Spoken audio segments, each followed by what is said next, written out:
అలా పాపికొండలకి మా ప్రయాణం స్టార్ట్ అయిన తర్వాత ఒక బ్రేక్ఫాస్ట్ అంతా అయింది. కొంచెం ఈవెంట్స్ జరుగుతూ ఉన్నాయన్నమాట, ప్రోగ్రామ్స్ అవన్నీ జరుగుతూ ఉన్నాయి. ఒక గంటన్నర తర్వాత అండి ఒక గ్రామం వచ్చింది. మధ్య మధ్యలో చిన్న చిన్న గ్రామాలు వస్తూ ఉన్నాయన్నమాట. అంటే 2 కొండల మధ్యలో నుంచి గోదావరి ప్రవహిస్తుందండి.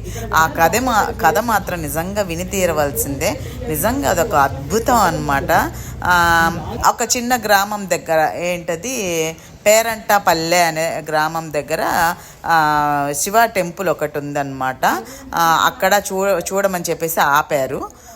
రూట్ కొంచెం ఇలాగుందనమాట. వాళ్ళకి ఫెసిలిటీస్ అంటూ ఏమీ ఉండవంటండి.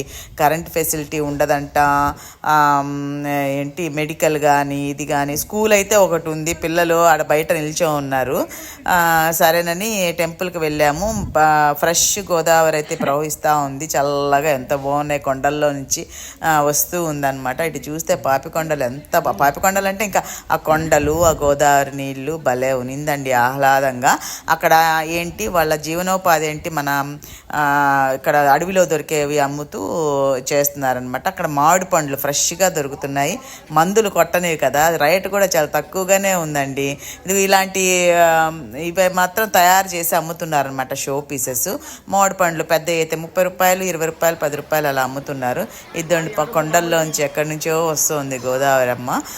అక్కడ కాళ్ళు చేతులు కడుక్కొనేసి టెంపుల్లో దర్శనం చేసుకొని, టెంపుల్లో వీడియో తీయకూడదు కాబట్టి బయటకు వచ్చేసాము. బయటకు వచ్చేసి మళ్ళీ లాంచ్లోకి వెళ్ళిపోయామన్నమాట. కానీ ఈ గ్రామాలని మామూలుగా అయితే మనం చూడమండి వెళ్ళి.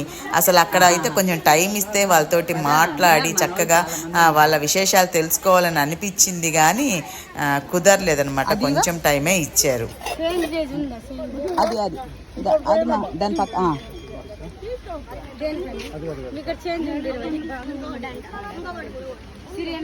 ఇక్కడ కోసుకొస్తారా మీరు అడవిలోనే?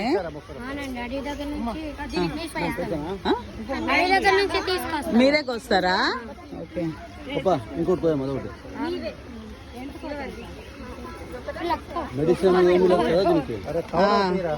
పేపర్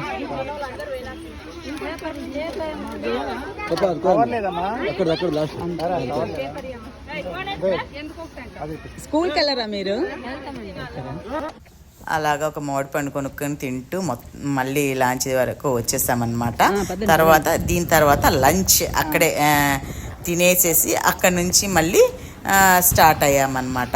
ఇంకొంచెం దూరం వెళ్తే అక్కడి నుంచి పాపికొండలు స్టార్ట్ అవుతాయని చెప్పారు. నెక్స్ట్ వీడియోలో అది చూద్దాం.